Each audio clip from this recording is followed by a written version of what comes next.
The music was still echoing in his ears when the party finally began to thin out. Laughter spilled across the polished floor, glasses clinked one last time, and the city lights outside the windows blurred into something distant and unreal. For him, this night was never about celebration. It was about surviving another day, another shift, another reminder that he had a child waiting at home who depended on him. And yet, before he could quietly slip away, everything changed. He noticed it when the room shifted, when confidence turned into imbalance. His boss, the woman everyone admired for her sharp words and sharper mind, stood near the bar, swaying slightly, her smile unfocused. People laughed it off. Someone joked about calling a driver. Someone else walked away. Responsibility dissolved into convenience. He didn't laugh. He didn't walk away. He simply stepped forward. He was used to being invisible. At work, he did his job, kept his head down, and went home to the most important role of his life, being a father. A single one. No applause for late-night homework help, no recognition for packed lunches made before sunrise. Just quiet duty. So when he gently suggested she shouldn't drive, his voice carried no judgment, only concern.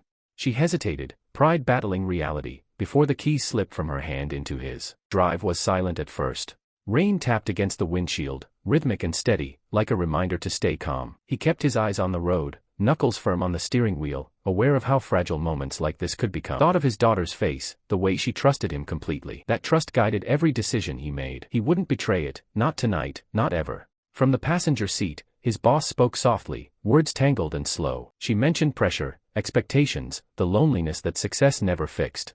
He listened without interrupting, without taking advantage of her vulnerability. Listening was something he had learned well. Sometimes people didn't need solutions, needed dignity. When they arrived at her house, the lights were off, the street empty. He parked carefully, stepped out, and walked around to help her inside. Every movement was deliberate, respectful, measured. He placed a glass of water on the table, left a note reminding her to rest, and turned toward the door without looking back. No lingering, no assumptions. Just the quiet exit of a man who knew exactly who he was. As he drove away, the night felt heavier, but his conscience felt light. He didn't know that this simple act, this unseen integrity, was the beginning of something far greater. Only knew one thing for certain. Tomorrow morning, his daughter would wake up, safe and proud, never knowing how close her father came to a moment that could have changed everything. And that was enough. Morning arrived slowly, dragging light across the ceiling of her bedroom like an accusation she wasn't ready to face. Her head throbbed, her mouth was dry, and for a few seconds she couldn't remember where she was, or how she got there. Then fragments returned. The party, the noise, the drinks she should have refused, and then nothing. A hollow space where control had slipped away. She sat up sharply, scanning the room. Everything was in place. Her phone on the nightstand, her bag by the door. No signs of chaos, no signs of regret written into the room. That, somehow, unsettled her more than if things had gone wrong. She checked her phone, half expecting messages she wouldn't want to read. Instead, there was only one notification. A brief system log from building security, timestamped just after midnight,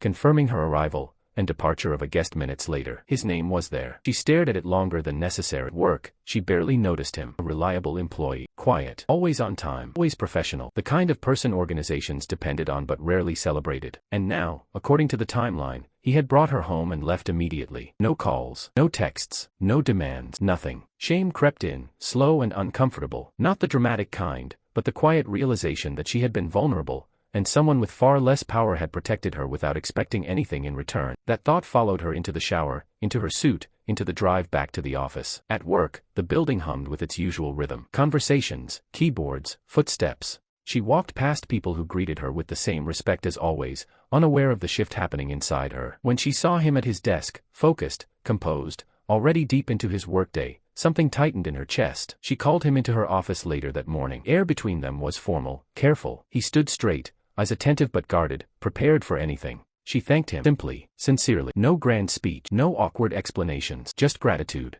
Nodded, said it was the right thing to do, and turned to leave as if the moment meant nothing more than courtesy. It meant everything to her. After he left, she sat alone, realizing how rare it was to encounter integrity that didn't announce itself. Leadership seminars hadn't taught her that. Success hadn't either. It took one quiet man, one rainy night, and a choice made without witnesses. Across the city, he picked up his daughter from school that afternoon. She talked about her day, her words spilling freely, unaware of the weight her father carried so effortlessly. He listened, smiling, grounded. The world had tested him, and he had passed, not for recognition, but because that was who he was. And somewhere between spreadsheets and silence, his boss understood something she never had before. Respect isn't demanded, it's earned. And sometimes, it comes from the least expected place. Office changed after that, though no one could have explained how. Meetings still ran on time, emails still piled up, and deadlines still pressed in from every direction. But leadership sounded different. Decisions carried more care. Voices were listened to instead of talked over. At the center of that quiet shift was a woman who had learned a lesson she never expected to learn from an employee she once barely noticed. She watched him more closely now, not in suspicion, but in respect. She saw how others gravitated toward him,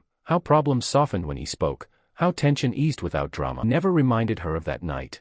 Never hinted at it. Never used it. That restraint spoke louder than any demand ever could. Weeks later, during a routine review, she made a choice that surprised the entire department. She recognized his work publicly, not as a favor, not as repayment, but as acknowledgement long overdue. The room went quiet as his name was read, followed by words like trust, reliability, and character. He accepted it with the same calm humility he carried every day, thinking only of getting home in time to help with homework. That evening, he cooked dinner while his daughter sat at the table, coloring pictures of heroes with capes and smiles. She asked him what made someone a good person. He paused, then answered simply, doing the right thing even when no one is watching. She nodded, satisfied, unaware she had just described her father perfectly. Across town, his boss sat alone in her apartment, the city glowing outside her window. She replayed that night one last time, not with embarrassment, but with clarity. Power hadn't saved her. Money hadn't protected her. Integrity had. Borrowed, briefly, from someone who expected nothing in return. The world often celebrates loud victories and visible success, but the moments that truly change lives are quiet. A set of keys handed over, a safe drive home, a door closed gently behind someone who chose respect over opportunity.